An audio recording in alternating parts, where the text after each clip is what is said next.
Hello and welcome guys, it's Leon Street here today and it is Whiteboard Wednesday. I've got the flip chart today so we're not on the whiteboard because I'm working from home today. It's summer holidays and I was with my kids this morning up until around about lunchtime, and I'm going to kick us off. It's going to be around about 10 minutes because after this, quite literally, I've got to jump onto a webinar with our paid clients where I'll be delivering our monthly webinar Q&A where I answer all of their biggest challenges and questions that they bring to me, plus a little bit of extra exclusive training. So I hope you've had a great week since we last spoke, since you last saw me on Whiteboard Wednesday, and today's it's all about how to spot the opportunities of what comes across your plate, your table, whatever you come across in terms of business. How to spot the opportunities and not get distracted by the bright, shiny objects. So often happens to us coaches, business owners, entrepreneurs.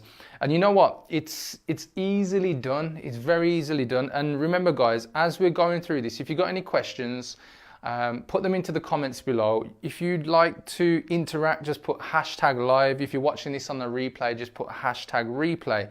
Now, as I said, how to spot the opportunities, and this comes off the back of a conversation that I was having recently, and it was a conversation with somebody who I would class as a mentoring / coaching client, and the point I want to get to is a big opportunity came across his plate, an opportunity to the sound or to the tune of even £1 million. And you might be thinking like, whoa, yeah, exactly. And would you believe it or not, that the opportunity he turned down? Yeah. I know most of you are thinking like, come again, Leon, a £1 million opportunity and this person turned the opportunity down. I kid you not, this is the reality. But I just want to make it real clear on the kind of backstory. And I'm just checking here, guys, just to see if there are any comments that have come through. And if you, like I said, if you've got any comments as I'm doing this, just please drop them below the video and I will come and check them. So I'm just going to have one quick look and then I'm just going to dig back into this content, guys. So just give me 1 second. Right. No, I can't see anything for the moment. So let me just go on to, I'm going to leave it on my profile so I don't have to dig around the next time I load up my phone. But anyway, guys, so just remember, you know, if you have the questions, just drop them there. But anyway, back to this point that I was talking about. And just wanted to check, can you guys hear me okay? If you can't, just comment below and Adam will reach out to me and just let me know. But anyway, back to the point of today's talk. So one of my clients, £1 million opportunity, he turned it down. Why did he turn it down? He turned it down because he felt that he wasn't in the right position in his business in order to take on such a big, you know, budget, a big commitment, responsibilities. And here's the other thing, because quite often we look at things and think, you know, what's our dream? What's our dream in business? If somebody came to us and offered us the opportunity to have £1 million in our business, we'd snatch it, we'd grab it like with two hands and just like grab onto it and not let go. But the reality is that a lot of people, you know, they may think that to begin with, but it's not the action that they then proceed and carry out. You know, imposter syndrome sets in, then they start to think of what if this happens, what if that happens. Now, look, not everybody thinks that way. Other people will be like, look, I'll chew somebody's arm off for that £1 million, let me have the deal. But the point I'm getting to is that the reality is that if your business hasn't really, you know, skyrocketed and gone to that next level, doing 100,000, £250,000, £500,000, if £1 million opportunity comes across the table, you're probably going to be thinking like, wow, that's great, but can I deliver? Now, because of that, the opportunity, you know, like I said, was turned down, but it's not the end of the opportunity. It was just turned down in its initial form. But the point I'm getting to is that quite easily, when you spot the opportunities can also be presenting themselves to you, and you turn them down because you don't see them as the right opportunity or that you can do it. Yeah, that's a big thing. Can you deliver? Can you do it? Now, what I would say is that how do you spot the opportunities that are there for you? And I'll just put in plain sight. So you've got those ones, the ones that are in plain sight. And I would put unknown. So the unknown opportunities, and generally the unknown opportunities, you know, it might be points where you feel like it's just landed, and I'll put here landed on your lap. But I'm going to explain about the landed on your lap, and is it luck or is it something else? So let's get back to this. So that I'm not covering the board in any way. So the opportunities, they're going to be ones that are in plain sight. And these are going to be the ones that, because you're doing work, you're connecting with people and whatever else, they're going to come across, you know, your table, they're going to come to you. And this might be because you're just very clear about putting your message out to the market, and the market knows that you help people in a particular way. So as an example, I'm a marketing coach known as the lead generation coach. I help coaches, business coaches, life coaches, executive relationship coaches to generate more leads. So most of the time when people interact and come across what I do, they pretty much know what I offer, and then opportunities come in plain sight to me where somebody presents an offer.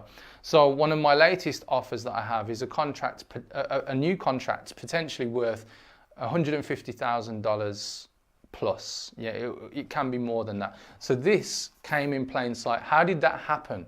Now I want to look at the next part, the unknown reasons. How did it happen? Was it luck?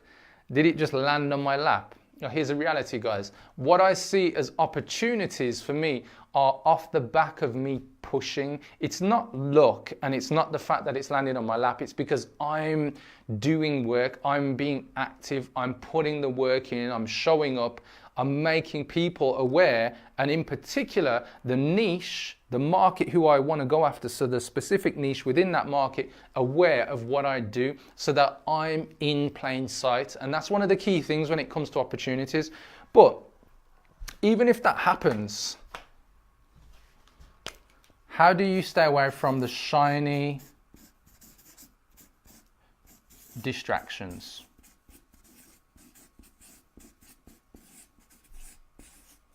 Yeah, because this is going to be the other big thing, guys.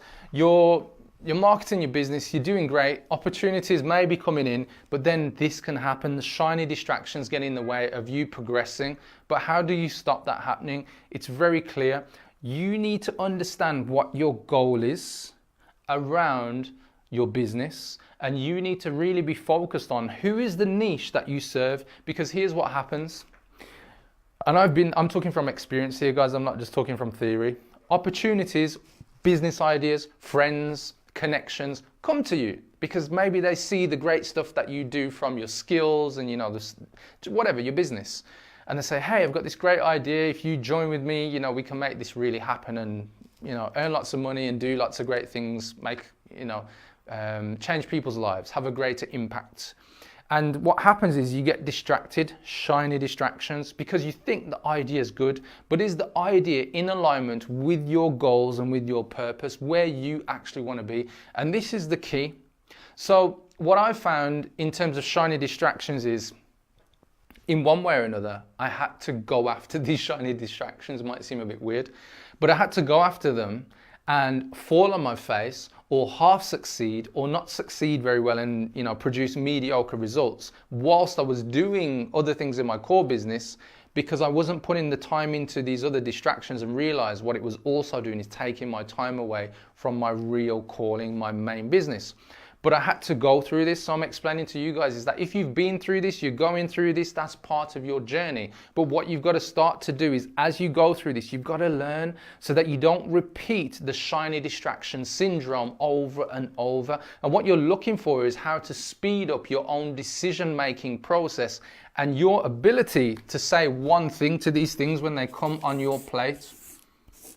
Yeah, that's what you're looking for. Because when these opportunities come, you've got to be so clear of mind and understand that you're not being driven by scarcity, lack of money, or, you know, what if this, what if that. You've got to say no and go after what is yours, guys. This is how you spot the opportunities, and this is how you get rid of those shiny object opportunities that just distract you. Because that's the killer in business. You're getting distracted by things that aren't necessarily driving your business forward. So the opportunities, guys, what I would say is that make sure any opportunities that come to you, they simply align with your goals. And if you don't have any specific goals in your business, well, there is a big clue. Yeah. What you've got to do is actually write your goals down. Now, I was just looking around. I haven't got my journal with me. It's in my bag over there, actually. But what I do is to ensure that I am driving my business forward, I put my goals in. At least once a month, I have my core goals that I write up and I put them in detail. And then every other week, I'll probably put more specific steps of what I need to take in order to, action what it is that I'm doing. So hopefully you guys can also do that too. Now I'm just jumping on just to make sure if there are any comments there. No, we haven't got any comments for the moment, so perfect. So if you are watching this on replay afterwards, guys, just remember, put hashtag replay, put your comments and questions there. I can just turn the phone off now. So say no. Get used to saying no. Don't feel bad about saying no. Feel great, feel good, because the more you say no, the more you focus on you and your business. So that's it for today, guys. Don't look a gift horse in the mouth and say yes all the time, yeah?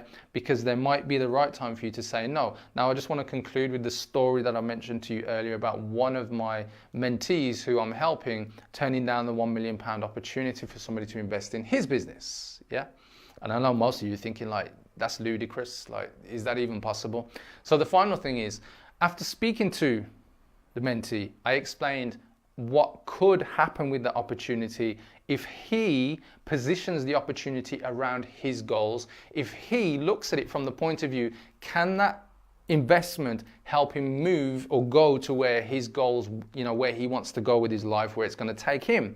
And the reality is that when we spoke, yes, it can. It's just that because when the opportunity was presented, he was looking at it from a different angle. But what I explained to him is that if he looks at it from the angle of his main goals and where he's going in his life and his business, the offer can then also be turned into how he's going to drive forward. Because for somebody to be in a position to say, hey, I'm willing to invest money into you, well, that means you hold clout, you hold weight. And that simply means that the person's willing to understand and listen to what are the rules of the game and your requirements with that investment, because at that point you drive the direction of the details, the conversation and the opportunity. And that's what I'm getting to, guys. This is just a short, quick one. I've got to shoot. Hopefully it made sense, and hopefully it just gives you a bit more clarity on where you can go as a coach in making decisions to accelerate and grow your business.